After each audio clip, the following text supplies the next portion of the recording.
My name is Julia Smith. I'm 30 years old.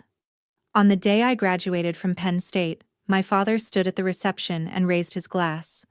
But the toast wasn't for me, it was for my sister Monica, who wasn't even graduating that year.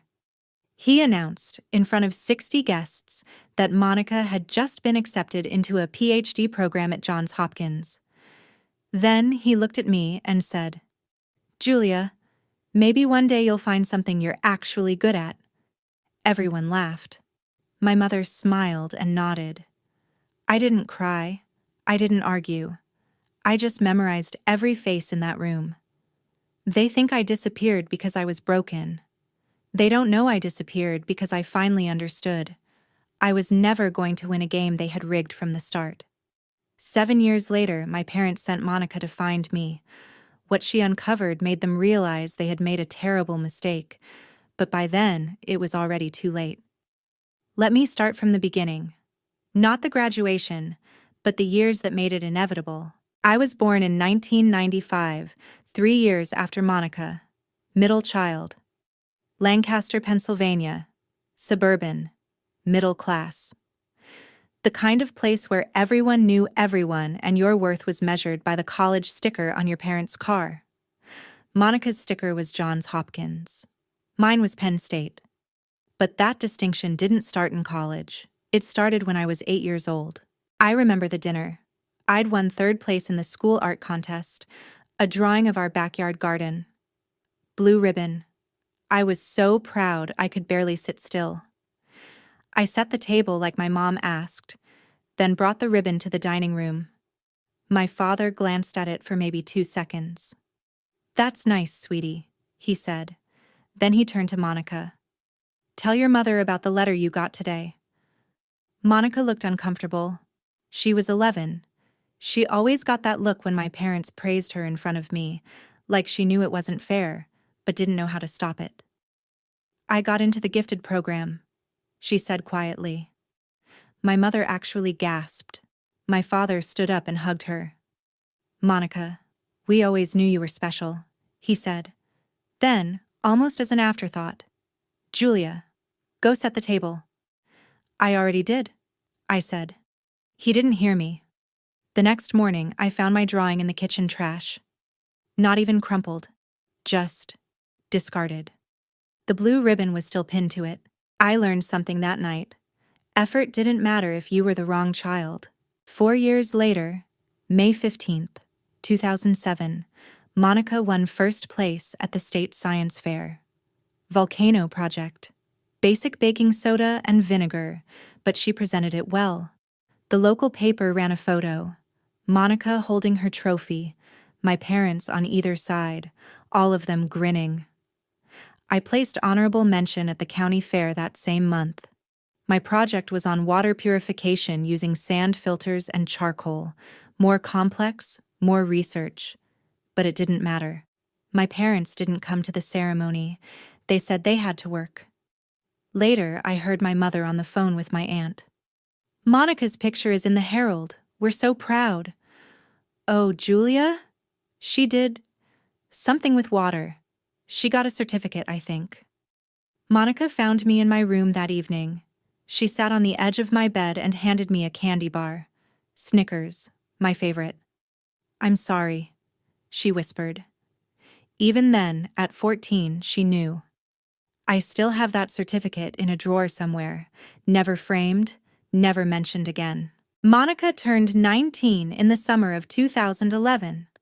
My parents bought her a brand new Honda Civic, burgundy red, $18,500. They threw a little party in the driveway.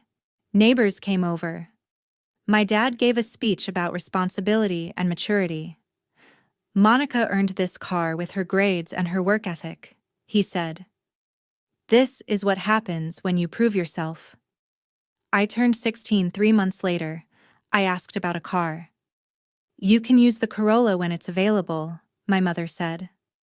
The Corolla was a 2004 model. Dented bumper. Rear-view mirror held on with duct tape, and it was almost never available. I walked 2.3 miles to my part-time job at the library, 3 times a week. I saved every paycheck in a mason jar under my bed. I stopped asking for things after that. By the time I was 17, Monica was applying to PhD programs. She already had her bachelor's degree, molecular biology. My parents obsessed over her applications. They proofread her essays. They paid for a consultant to review her personal statement. I applied to 3 schools: Penn State, Temple, Drexel. I got into all 3. My parents didn't review a single essay. They didn't visit a single campus with me. When I told them I'd chosen Penn State, my mother said, "That's fine, Julia. Very practical. Not everyone is cut out for research like Monica." I wanted to scream. I wanted to throw something. Instead, I smiled and said, "Thank you." Penn State was far enough to breathe, close enough that they couldn't say I'd abandoned them. I didn't know I was already planning my escape. Over 4 years of college, my parents contributed $12,000 to my tuition. Monica's undergrad? $55,000? I worked 20 hours a week. I took out loans. I graduated with a 3.4 GPA in communications and $82,000 in debt. Monica graduated summa cum laude with 0 debt. By the time I walked across that stage in May 2017, I had learned to be invisible.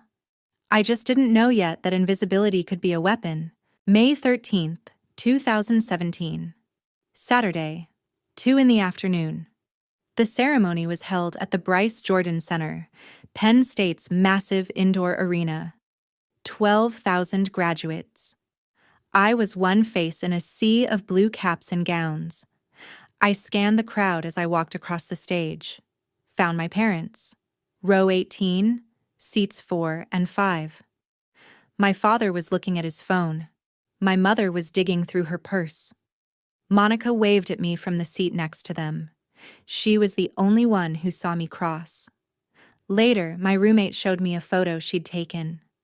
You can see me on stage in the background, mid-handshake with the dean.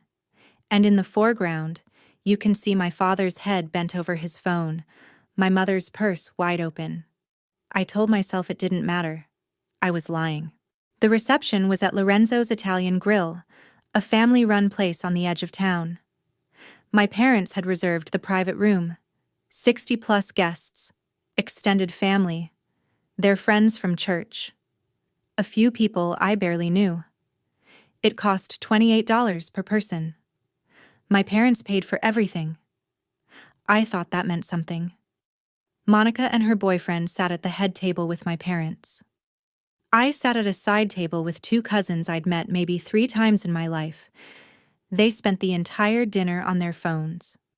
Dinner was fine. Pasta, salad, bread.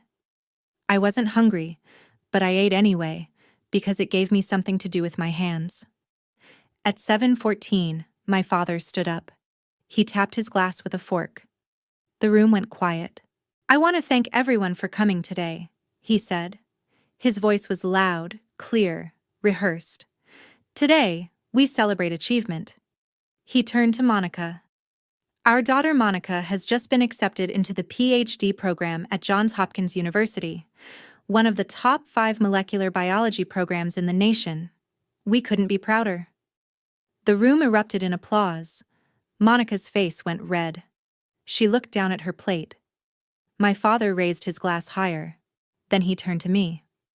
"And Julia graduated today too," he said. "Communications degree." A pause. Long enough that I thought he might stop there. He didn't. "Julia," he said, smiling, "maybe one day you'll find something you're actually good at." Laughter. 17 people. I counted. Glasses clinked. My mother smiled and nodded like he'd told a joke. Monica's face went pale. She started to say something, but my father was already moving on to another toast. This time about his own career. Something about insurance adjustments and hard work. I sat there, smiled, clapped when everyone else clapped, and I memorized every face that had laughed. I left the party at 8:30. No one noticed. Monica texted me at 9. Jules, I'm so sorry. Call me. I didn't respond. I walked back to my dorm, 2.1 miles. My roommate had already moved out. The room was empty except for my bed, my desk, and my laptop. I sat on the bare mattress, opened my laptop, created a new email account, j.hayes.creative@gmail.com. Then I started searching.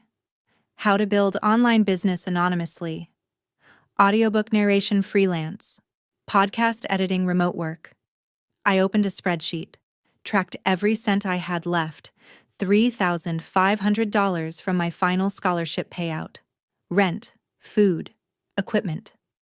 I calculated how long I could survive. 3 months? Maybe 4 if I was careful. At 11:47, Monica texted again. Please talk to me. I turned my phone face down. I didn't cry that night. I didn't break down. I didn't call anyone. I calculated. Because invisibility wasn't my weakness anymore, it was my strategy. On June 3, 2017, I bought a one-way Greyhound ticket to Seattle. $186. 2 suitcases. Everything I owned. My mother texted me the day I left. Where are you staying after the dorm closes? I typed back. West Coast. 3 weeks of silence, then. Okay. Let us know if you need anything. They didn't ask which city. They didn't ask for an address. They didn't call. Seattle felt like another planet. No one knew me. No one compared me to Monica. No one expected anything. I found a studio apartment on Capitol Hill through Craigslist. $1,150 a month. 623 E Pike Street, Unit 4B. The landlord didn't ask questions. I signed the lease the same day. The apartment was small. 1 room, a bathroom with a shower so narrow I had to stand sideways. A kitchenette with 2 burners and a mini fridge. I didn't care. It was mine. I slept on an air mattress the first week. Set up my recording equipment in the closet.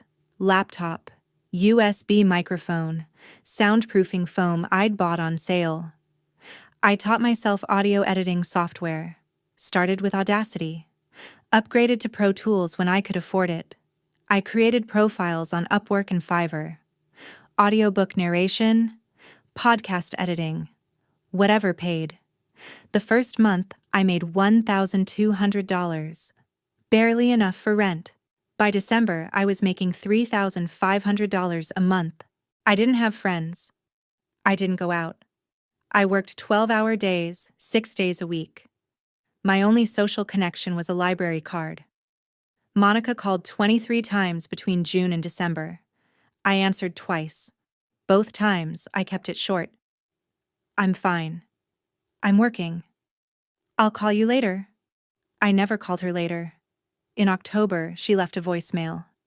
Jules, it's me again. I know you're mad. I don't blame you. But please call me back. Mom and Dad keep asking if I've heard from you. I miss you. I saved the voicemail. Didn't respond. On December 15th, I earned $3,500 in a single month for the first time in my life. I celebrated by buying myself a $4 slice of pizza from Serious Pie, ate it alone on a bench outside, smiled the whole time. I wasn't lonely. I was free. March 8th, 2018, 9:14 at night. My phone rang. I didn't recognize the number, but the area code was Pennsylvania. I answered. Julia, thank God. My father's voice. Cracking. Desperate. I heard my mother crying in the background. Dad? What's wrong? It's Monica, he said.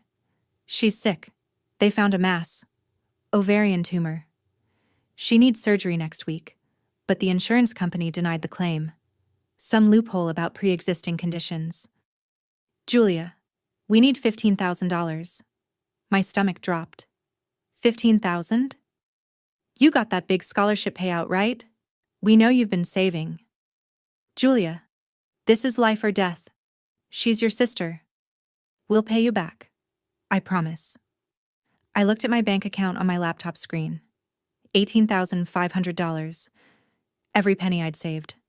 My entire safety net. Dad, I don't know if Julia. His voice was sharp now. Angry. She's your sister. This is life or death. What kind of person are you? I closed my eyes. Okay, I whispered. I'll send it. Thank you. Thank you. We'll pay you back, I swear. The call lasted 22 minutes. He gave me the bank routing number. I wrote it down with shaking hands. The next morning, I wired the money. $15,000. My rent for the next 5 months. My cushion. My safety. Gone. I had $3,500 left. 3 days later, I texted my father. Did Monica's surgery go okay? The message turned green. iMessage to SMS. I called. Straight to voicemail. I called my mother. Same thing. I tried 5 more times over the next 2 days. Then I understood. They had blocked me. They took the money and erased me. Like I never existed. Like I was only worth the dollar amount I could provide. I sat on the floor of my apartment and stared at the wall for an hour. Then I opened my laptop. Created a folder. Labeled it Insurance. I saved the wire transfer receipt. Screenshot every text message turning green. Save the voicemail greetings before they disappeared. I had a feeling I'd need it. March 2018 to July 2025. 7 years. Let me compress it for you, because the details don't matter as much as the arc. March 11th, 2018. 3 days after I wired the money. I checked my bank account. $3,500. I texted my dad, "How's Monica?" The bubble turned green. I called my mom. Voicemail. Called 5 more times. Nothing. I tried Monica's number. It rang twice, then disconnected. I realized they'd all blocked me. I sat at my desk and wrote in a journal, pen and paper, because I needed to feel something physical. They took the money and erased me. Like I never existed. Like I was only worth the dollar amount I could provide. I kept the bank transfer receipt. I kept screenshots of the green messages. I kept everything. I labeled the folder on my laptop. Insurance. I didn't know when I'd need it, but I knew I would. April 2018. I changed my phone number. Didn't give it to my parents. Didn't give it to Monica. May 2018.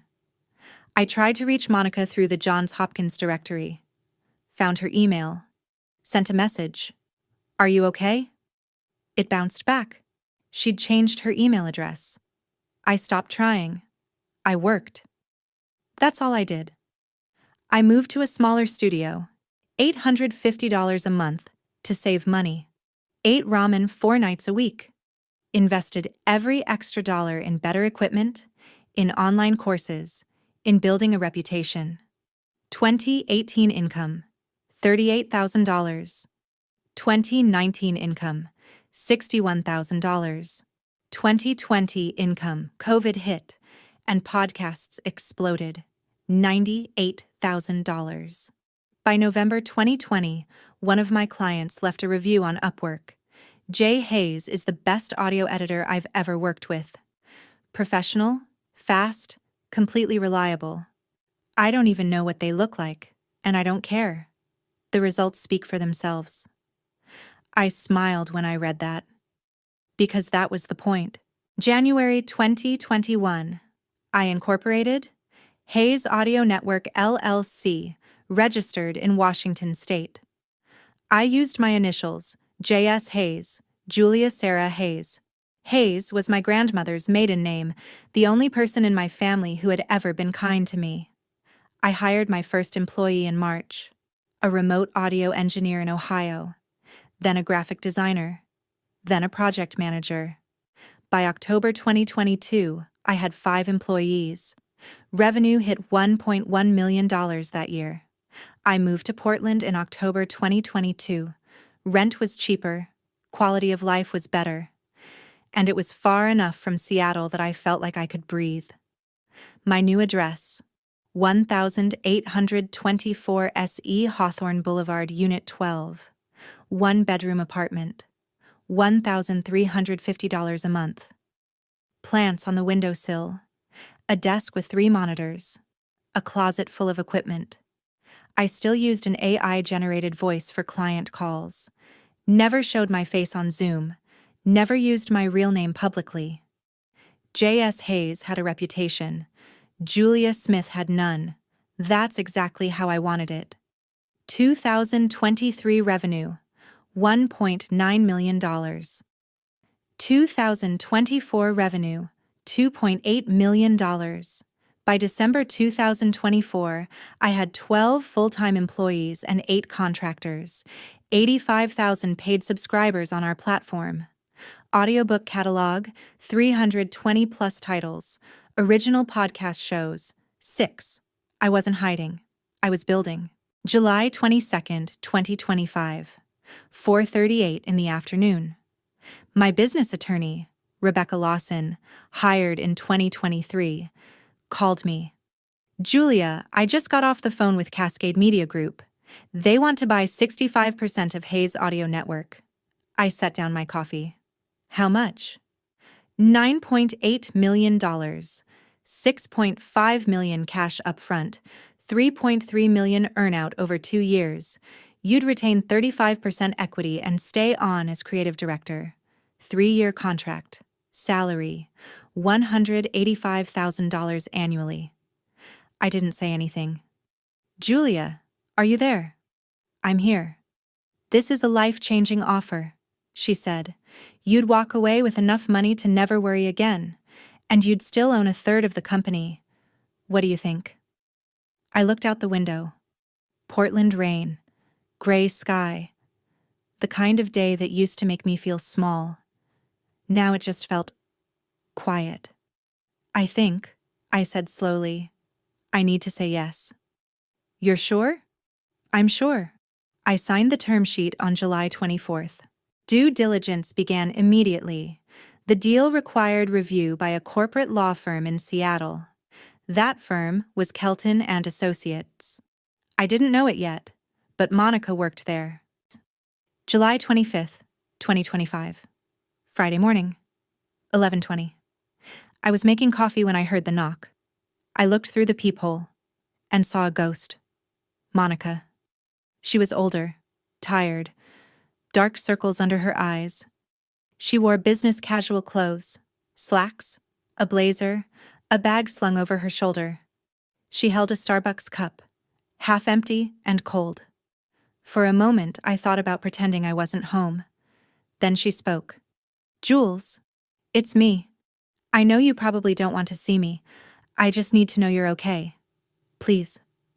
I stood there for 10 seconds, hand frozen on the doorknob. Then I opened the door. Monica stood in my doorway, staring at me like she wasn't sure I was real. Hi, she said. Hi. Silence. She glanced past me into the apartment. Can I come in? I didn't move. Why are you here? Mom and Dad asked me to check on you. They said you haven't answered their calls in years. They're worried. I almost laughed. They blocked me 7 years ago. What calls? Her face went blank. What? March 2018, 3 days after I wired them $15,000. They blocked me. All of you did. Julia, What are you talking about? They said you stopped answering. They said you cut us off after graduation. I stared at her. She didn't know. She genuinely didn't know. Come in, I said. Monica stepped inside, looked around. The apartment was small but neat, clean. A couch, a desk, a kitchen counter with 2 bar stools. It's nice, she said. Small, but nice. I didn't offer her coffee. I didn't invite her to sit. She sat anyway, perching on the arm of the couch. They really said I stopped answering? I asked. Yes. They've been saying it for years. I tried calling you, Jules. So many times. You never picked up. Because I changed my number. Because you all blocked me. Monica's face was pale now. Julia, I need you to tell me exactly what happened. So I did. I told her about the call. March 8th, 2018. Dad's voice, cracking with desperation. Monica's sick. Ovarian tumor. Emergency surgery. $15,000. I told her I wired the money. Every penny I'd saved. I told her that 3 days later all contact stopped. Blocked. Erased. Monica's hands were shaking. Julia, she said slowly, I never had surgery. I've never had an ovarian tumor. In March 2018, I was visiting Grandma in Harrisburg. She fell, and I stayed with her for a week. I wasn't even sick. The room went very quiet. They used your name, I said, to steal from me. Monica pulled out her phone, opened her calendar app, scrolled back to March 2018, showed me the screen. March 5th to 12th, 2018. Grandma's house. No mention of surgery. No mention of illness. Oh my God, she whispered. I need to see proof, Monica said. Her voice was tight. Not because I don't believe you, I do, but I need to see it. I need to understand what they did. I opened my laptop, pulled up the folder labeled Insurance. I showed her the wire transfer receipt. March 9th, 2018. $15,000, sent to an account in my father's name. I showed her the screenshots. Green messages. Blocked. I played her the voicemail my father had left. His voice. Monica's sick. This is life or death. Monica listened. Her face went from pale to gray. When it ended, she didn't say anything for a long time. Then, they used me. They used my name to con you. Yes. And I didn't even know. No. She stood up, walked to the window, pressed her forehead against the glass. I need to go, she said. I need time to process this. She left at 8 that night, booked a hotel, Quality Inn, $129 a night. At 9:15, my phone buzzed. A text from Monica. I'm requesting my medical records from 2018. I need to prove what I know is true. I'm sorry, Jules. I'm so sorry. I didn't respond. I just saved the text in the folder. August 2nd, 2025. Monica sent me an email. Attachment. PDF. Medical records from Johns Hopkins, dated March to May 2018. I opened it. No surgical procedures. No oncology consultations. No insurance claims related to ovarian issues. Just one routine checkup on March 4th. Lab work. Normal results. Nothing. My phone buzzed. Monica. Text. March 2018. Nothing. No surgery. No tumor. They used me as a lie. I typed back. I know. Another text. I'm going to call them. I need to hear them explain this. I replied immediately. Don't. Not yet. If you confront them now, they'll come up with a story. We need more. 3 dots appeared. Disappeared. Appeared again. Finally. Okay, but Jules, I'm unraveling. I don't know how to sit with this. I know. I typed. But we wait. Monica didn't just wait. She dug.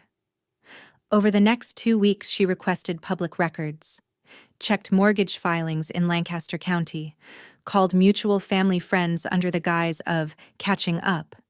She found everything. August 15th. She sent me a long text. Jules, I found out why they need money. Dad has a gambling problem. Casinos. Sports betting. Poker. They've refinanced the house 3 times. Original mortgage in 2003. $185,000. Now it's $312,000. The house is worth $280,000. They're underwater by $32,000. Credit card debt, $28,000. Casino debt, estimated from what I could piece together, around $67,000. They're drowning. I read the text twice. Then I replied, "That's not my problem." But I knew it wouldn't end there. Desperate people don't take no for an answer. September 4th, 2025. 2:34 in the afternoon. Monica was at work. Kelton and Associates, a corporate law firm in Seattle. She'd been there for 3 years. Mid-level associate, decent salary, long hours. That day, a senior partner dropped a new case file on her desk. M&A deal, he said. Cascade Media Group is acquiring a content company, Hayes Audio Network LLC. We're doing due diligence. I need you to review the incorporation documents. Monica nodded, opened the file. Registered agent address, 1824 S.E. Hawthorne Boulevard, Unit 12, Portland, Oregon. She froze. That was my address. She flipped to the next page. Founder, J.S. Hayes. She Googled it. J.S. Hayes. Anonymous audio entrepreneur. Industry articles. Estimated valuation, $7.5 million. Then she cross-referenced the name with everything she knew about me. Julia Sarah Hayes. J.S. Hayes. Oh my God. Monica called me at 6 that evening. Julia. Yeah? You're J.S. Hayes. Silence. How did you? I'm working on your acquisition deal, the Cascade deal. I saw the paperwork. Jules, you built this. You built a $7.5 million company, and they have no idea. I didn't say anything. Why didn't you tell me? Because, I said slowly, the last time I trusted our family with money, I lost everything. Why would I risk it again? Long pause. You thought I'd tell them. Wouldn't you have? She was quiet for a long time. 7 years ago? She said finally. Maybe. Now? Never. September 8th, 2025. Saturday morning. Monica drove down to Portland. We met at a coffee shop, Quava Coffee, SE 3rd Avenue. 10:15. She ordered nothing. I ordered black coffee. $3. They're coming, she said. She slid her phone across the table. A text from our mother sent that morning. Monica, we need to talk about Julia. It's urgent. Dad's in trouble. I looked up. Monica's face was stone. What kind of trouble? I don't know yet, but they're going to ask you for money, and when you say no, they're going to escalate. How do you know? Because that's what desperate people do. I took a sip of coffee. It was too hot. Burned my tongue. Let them come, I said. September 10th, 2025. My mother called Monica 8 times, texted 23 times. Monica didn't answer. September 12th, Sunday morning, 7:45. Monica's doorbell rang. She opened it. Both of our parents stood there. You saw her, didn't you? My mother's voice was sharp, accusing. Monica didn't step aside. Yes. What did she say about us? She's been poisoning you against us, hasn't she? She didn't have to, Monica said. I requested my own medical records. There was no surgery in 2018. You lied to her. You stole from her. My father stepped forward. We borrowed money from family. That's normal. She abandoned us. We're the victims here. Monica's voice was ice. Get out. Monica, get out. I'm done. They left at 8:30. At 9, my mother texted Monica. You're choosing her over your own parents. You'll regret this. Monica forwarded it to me. I saved it in the folder. Monica didn't stop digging.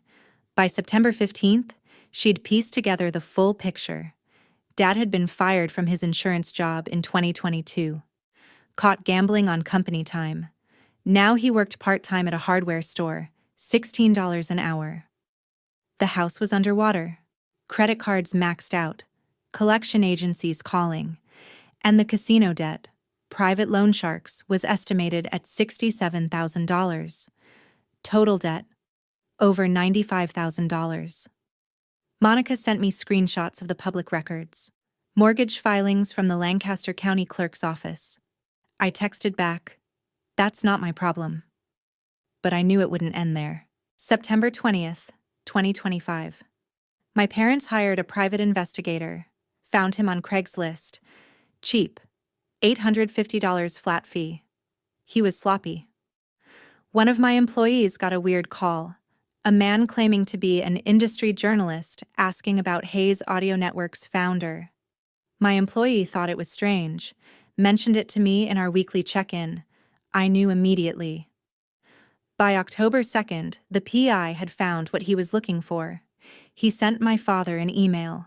Subject: Julia Smith investigation findings. Your daughter operates Hayes Audio Network under alias J.S. Hayes. Company valued $7.5 million plus. Pending sale rumored. She has resources. Recommend direct contact. October 2nd, 11:38 at night. Monica texted me. They hired a PI. He found your company. Jules, they know. October 10th, 2025, 5:15 in the afternoon. My mother left me a voicemail. I hadn't heard her voice in 7 years. It was cold, clinical. No tears. Julia, we know about your company. $7.5 million. You've been hiding it while your father and I suffer. We're your parents. You owe us everything. You'll do the right thing and help us, or everyone, your employees, your clients, your business partners, will know what kind of selfish, ungrateful daughter you really are. You have 1 week. At 6:03, my father sent an email. Subject: Family obligation. Julia, we are in a difficult financial situation due to circumstances beyond our control. As our daughter, you have a moral and potentially legal obligation to provide elder care assistance. We are requesting $80,000 to resolve immediate debts. Failure to comply will result in us pursuing all available legal remedies, including public disclosure of your abandonment and a formal elder neglect complaint with authorities. Dad. I saved both, forwarded them to Monica, forwarded them to Rebecca, my attorney. Then I called Monica. They just threatened me, I said. In writing. I know, I got your forward. Monica, this is extortion. I know. I can bury them. Long pause. Then do it, she said. October 12th, 2025. 3 in the afternoon. I met with Rebecca Lawson at her office in downtown Portland. Brought my laptop and an external hard drive. I opened the folder labeled Insurance. She spent 2 hours reviewing everything. Bank transfer receipt. March 9th, 2018. $15,000. Voicemail transcript. Dad's voice. Monica's sick. This is life or death. Screenshots of blocked contacts, green messages, proof of erasure. Monica's medical records from Johns Hopkins. No surgery, no tumor, no insurance claims in 2018. The October 10th voicemail from my mother. Extortion, plain and simple. The email from my father. Threats in writing. Monica's recordings from September 12th. My parents at her door, accusing, manipulating. The private investigator's report, obtained through my employee. A timeline document I'd been updating since 2018. Every interaction, every date, every detail. Rebecca leaned back in her chair. Ms. Smith, she said, this is airtight. The voicemail alone is extortion under Oregon law. The fake medical emergency is wire fraud. The elder neglect claim they're threatening is easily disproven. You've had 0 contact for 7 years at their instigation, and you're 30, so no legal care obligation exists. They have no case. You have 12. I don't want to destroy them, I said. I just want them to leave me alone. Then we make it very clear. Silence or consequences. She charged $850 for the consultation.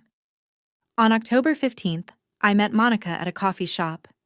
Courier Coffee, SE Oak Street, 4:30. I slid a USB drive across the table. "This is a copy," I said. "In case something happens to me."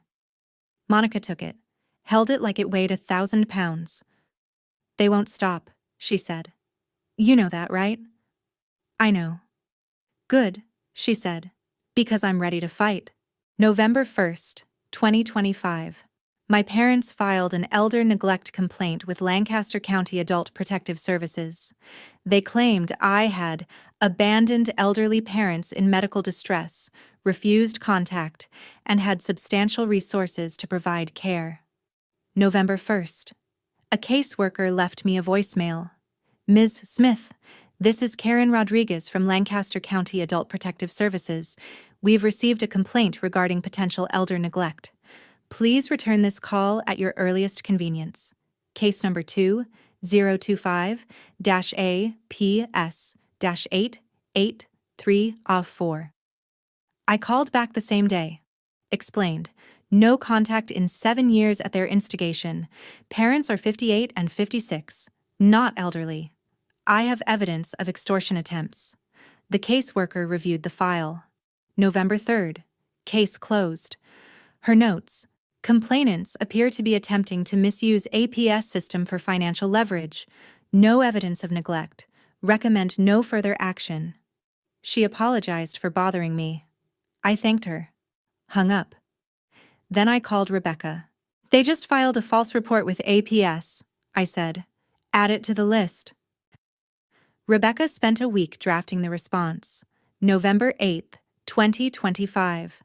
5:47 in the evening. She sent it via certified mail and email. 47 pages. Pages 1 to 3. Overview of the 2018 fraud. Fake medical emergency. $15,000 theft. Pages 4 to 12. Timeline of harassment, 2018 to 2025. Pages 13 to 20. Evidence exhibits. Bank records. Voicemails. Emails. Medical records. Pages 21 to 35. Legal analysis. Extortion under Oregon and Pennsylvania law. Wire fraud. Filing a false APS report. Pages 36 to 45. Monica's testimony. Her recordings. Her medical records. Pages 46 to 47. The cease and desist. The final sentence. Any further contact with Mrs. Smith, her family members, her employees, or her business associates will result in immediate filing of criminal extortion charges with the Multnomah County District Attorney's Office and civil claims for damages exceeding $500,000. You have 72 hours to withdraw all claims and confirm in writing that you will cease all contact. Failure to comply will be met with the full extent of legal action. Certified mail tracking number 7025-123-4567-89102. Email timestamp 5:51 p.m. Rebecca sent me a message. Sent. If they're smart, they'll go silent. If they're not, we have everything we need. 3 days, nothing. No calls, no emails, no texts. I almost believed it was over. Then, on November 11th, my phone rang. It was my father. November 11th, 2025. 7:22 at night. I stared at the screen. My father's name. The first time he'd called me in 7 years. I answered. "Julia." His voice was shaking. "Please, we just want to talk. You stole $15,000 from me and blocked me for 7 years. Then you threatened to destroy my business. What's left to talk about? We can explain. It's not what you think. Can we just meet? Like a family?" I almost laughed. "Fine," I said. "Tomorrow. 10 a.m. Starbucks on Main Street, Lancaster. Monica will be there. I'm recording everything. Take it or leave it." Long pause. "Okay," he said. "We'll be there." November 12th, 2025. 10:15 in the morning. Starbucks. Main Street, Lancaster. Monica was already there when I arrived at 10:10. Corner table. 2 phones on the table. both recording. My parents walked in at 10:18. Late. Intentional. My mother's eyes were red. My father's hands were shaking. They sat down. Julia, sweetheart, we've been so worried about you. I cut her off. Stop. I'm going to say this once. I placed my phone on the table. Recording light visible. In March 2018, you called me. You said Monica needed emergency surgery. You said you needed $15,000. I sent it. 3 days later, you blocked me. Monica never had surgery. You lied. You stole. Then, last month, you threatened me to extort more money. I have recordings. I have evidence. My attorney has everything. I slid a printed copy of Rebecca's 47-page letter across the table. So here's what's going to happen. My father's face went from red to white. My mother grabbed the papers, started flipping through them. That money, we borrowed it, my father said. Families borrow from each other, it's not stealing. You lied about Monica dying, you blocked me, that's theft and fraud. My mother looked up. You're really going to destroy us? Your own parents? Monica spoke before I could. You destroyed yourselves. She's just refusing to clean up your mess. My father turned to her. You're siding with her? After everything I saw my medical records, Monica said. Her voice was steady. There was no surgery. You used my name to con her. I'm done. My mother started crying, real tears this time. My father's voice cracked. You're really going to destroy your own family over money? I looked him in the eye. You already destroyed this family. In 2017, when you chose Monica over me at my own graduation. In 2018, when you stole from me. Last month, when you tried to extort me. I didn't do this. You did. I'm just making sure you can't do it to anyone else.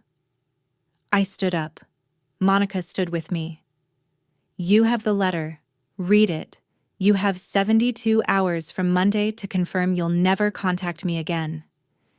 If you don't, I file charges Wednesday morning. I picked up my phone. Monica, let's go. We walked out. They didn't follow. Monica drove. We didn't speak for 10 minutes. Finally, she broke the silence. That was the hardest thing I've ever done. Me too. She reached over and squeezed my hand. We drove the rest of the way to the airport in silence. For the first time in 7 years, I didn't feel alone. November 13th, 2025, 2:34 in the afternoon. Rebecca forwarded me an email from Thomas Brennan, attorney at law, Lancaster, PA. Subject, R.E. Cease and desist, Smith matter. Please confirm receipt of this message and acceptance of terms. My clients agree to cease all contact with Ms. Julia Smith effective immediately. They withdraw any and all claims and will not pursue further action. My clients request privacy and wish to resolve this matter without further escalation. Rebecca's note at the bottom. They caved. It's over. Congratulations. I read the email 3 times. Then I closed my laptop and cried for the first time in 7 years. Not sad tears. Relief. November 18th, 2025. 3:47 in the afternoon. The Cascade Media Group acquisition finalized. $6.5 million cash hit my Wells Fargo business account. Balance. $6,518,450.82. I stared at the number for a long time. Then I texted Monica. It's done. The deal closed. She replied immediately. How do you feel? I typed, rich and tired. Mostly tired. You earned it, Jules. Every cent. That night, I went to dinner alone. Ordered the most expensive thing on the menu. Tipped 50%. Walked home in the rain. Smiled the whole way. November 20th, 2025. Monica flew to Portland for the weekend. I met her at a coffee shop, handed her an envelope. Inside, a check for $15,000. This is the money they stole in your name, I said. I'm giving it to you. Not because you need it, because it should have never been about money. Monica started crying. Jules, I can't. It's not a gift. It's a closing. They used your name to hurt me. I'm using your name to end this. Take it. Do something good with it. She took the check. Then she hugged me. Not the polite, distant hug from childhood. A real one. I'm sorry I wasn't there sooner, she whispered. You're here now, I said. That's enough. December 1st, 2025. Monica visited Portland again. We had dinner, talked about everything. Childhood, trauma, futures. For the first time in my life, I had a sister who saw me. December 10th. She visited again. We walked along the river. Didn't talk about our parents. Didn't need to. December 15th, 2025. A card arrived in the mail. From Monica. Handwritten. Jules. Thank you for not giving up on me, even when I didn't deserve it. I'm proud to be your sister. Proud of who you've become. Here's to a new chapter. M. I hung it on my fridge. First decoration in my apartment. No card from my parents. No call. No text. Silence. That silence used to scare me. Now it sounds like peace. December 15th, 2025. 8:43 at night. I sit in my apartment. City lights outside the window. Portland rain. I think about the last 7 years. On May 13th, 2017, my father told me to find something I was good at. Took me 7 years. But I did. Turns out, I'm really good at building a life without them. I'm good at turning pain into purpose. And I'm good at knowing my worth, even when no one else did. They wanted me to disappear. I did. Just not the way they expected. December 15th, 2025. I'm 30 years old. I run a company worth millions. I have a sister who finally sees me, and I haven't heard from my parents in 5 weeks. I don't think I ever will again. And you know what? I'm okay with that. They wanted me to find something I was good at. I found it. I'm good at being free. And that's the best revenge I could have ever asked for.